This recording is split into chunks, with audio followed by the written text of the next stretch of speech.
Assalamualaikum warahmatullahi wabarakatuh. Yang terhormat Pak Sutadi selaku guru yang mengajar mata pelajaran sejarah, izinkan saya pada kesempatan kali ini akan menjelaskan tentang materi Kerajaan Demak sebagai penilaian akhir ketiga dalam mata pelajaran sejarah. Sebelum itu, saya akan memperkenalkan diri terlebih dahulu. Nama saya Chandranesa Trinity, absen 8 dari kelas 10-2. Nah, dari materi Kerajaan Demak ini, saya akan membagi menjadi 4 pokok pembahasan. Yang pertama, saya akan menjelaskan tentang masa awal berdirinya Kerajaan Demak. Yang kedua, masa kepuncakan Kerajaan Demak. Dan yang ketiga, masa keruntuhan Kerajaan Demak. Dan yang terakhir adalah peninggalan-peninggalan tentang Kerajaan Demak yang masih ada hingga sekarang.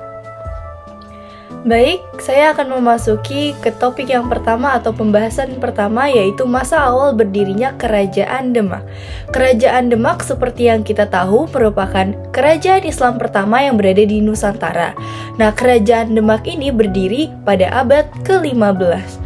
Dan Kerajaan Demak ini dipimpin oleh Raden Patah, anak dari Prabu Brawijaya.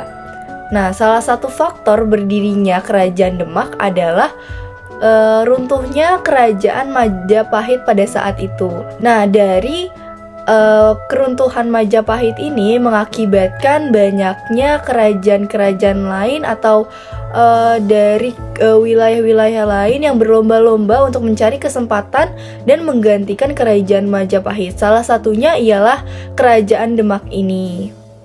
Oke, saya akan melanjutkan ke pembahasan kedua, yaitu masa kepuncakan dari Kerajaan Demak ini.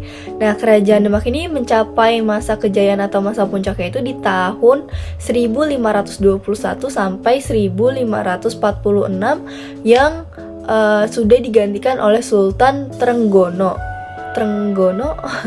Ya, pokoknya itu.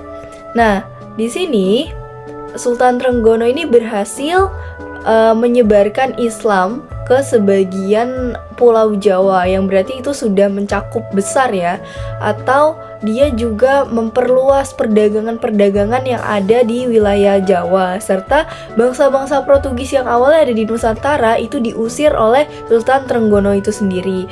Namun di tahun 1546 ini Sultan Trenggono ini mengalami pertempuran yang mengakibatkan dia wafat di tahun itu, dan ia digantikan oleh putranya yaitu Sunan Prawoto.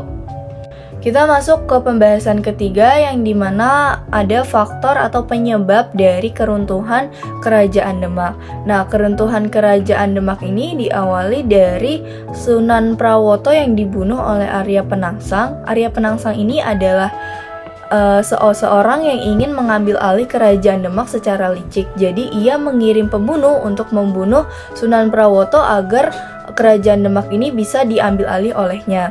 Nah, setelah dia mengambil alih Kerajaan Demak, Arya Penangsang ini memindahkan Kerajaan Demak ke ibu kota Jipang, yang dimana itu menimbulkan konflik lagi, dan muncullah Sultan Hadiwijaya yang juga mengalahkan Arya Penangsang. Setelah itu Kerajaan Demak dipindahkan lagi ke Pajang.